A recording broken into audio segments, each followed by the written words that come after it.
बोलो बस। स्वामी जी, मेरी वाइफ रानी को योगा सिखाने के लिए कुछ दिन पहले मैं यहाँ छोड़ के गया था और 48 डेज भी पूरा हो गया है, इसलिए मैं अपनी पत्नी को घर ले जाने के लिए आया हूँ स्वामी जी। ये बात है, बहुत अच्छा। अभी तुम्हारी पत्नी को बुलाता हूँ। रानी, स्वामी जी।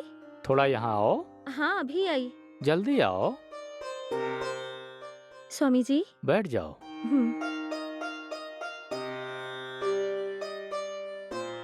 तुम्हारे पति देव आए हैं। रानी, तुमने योगा अच्छी तरह से सीख लिया ना? 48 दिन पूरे हो गए ना? चलो अब हम घर चलते हैं। वो मैं आपके साथ नहीं चल सकती। क्या? ये क्या बोल रही हो?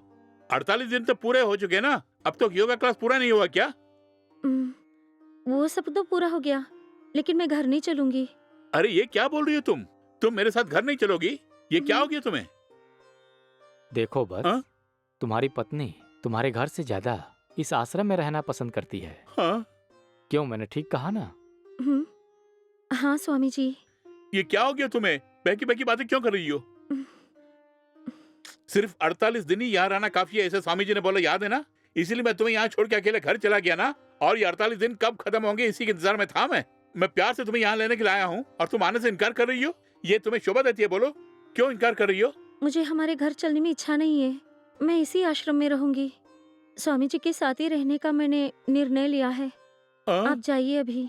आखिर क्या हो गया है तुम्हें स्वामी जी? आखिर ये सब क्या हो रहा है स्वामी जी? स्वामी जी, उसे किसी न किसी तरह समझा बुझा के मेरे साथ भेजिए ना स्वामी जी।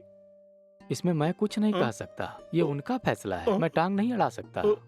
बरसों तक तुम्हारी पत्नी रहकर तुम्हारी सेवा की ना इसने, लेकिन आज से इस आश्रम में रहकर मेरी सेवा करना चाहती है। ये मेरा नहीं, उसका फैसला है, इसमें मैं कुछ नहीं कर सकता। तुम इसे भुला करके दूसरी शादी करके खुशी खुशी जीवन बिताओ, उसके बाद तुम्हारी जिंदगी स्वर्ग बन जाएगी। हाँ जी, आप कोई दूसरी शादी करके अपनी नई जिंदगी शुरुआत कीजिएगा। मुझे डिवोर्स नोटिस भेज देना, मैं साइन कर दूंगी, ठीक है ना? तुम मेरे बारे सोच के देखो रानी, 48 दिन के अंदर ही तुम इतना बड़ा बदलाव कैसे आ गया है रानी? याद है तुमने कहा था कि सातों जन्म तुम ही मेरे पति रहोगे, और अब बोल रही हो किसी और से शादी कर लो तुम। इस हद तक मुझसे नफरत करने के लिए मैंने तुम्हारा क्या बुरा किया है रानी? अगर मुझसे भूल होगी तो क्षमा कर दो रानी, जरा सोच के देखो रानी। नहीं जी, मैं बहुत सोच के ही ये निर्णय ले चुकी हूँ। आप दया करके यहाँ से चले जाइएगा, मैं अब नहीं आऊंगी। आप दूसरी शादी कर लेना, ठीक है ना?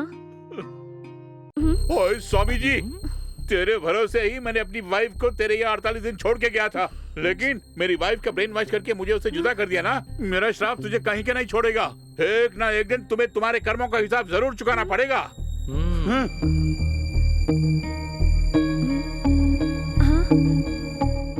ये क्या स्वामी जी, वो आपको श्राप दे के जा रहे हैं? अब हम क्या करेंगे? श्राप हो या अभिशाप हो, हमारा कोई कुछ बिगाड़ नहीं सकता, हमें जुदा भी नहीं कर सकता।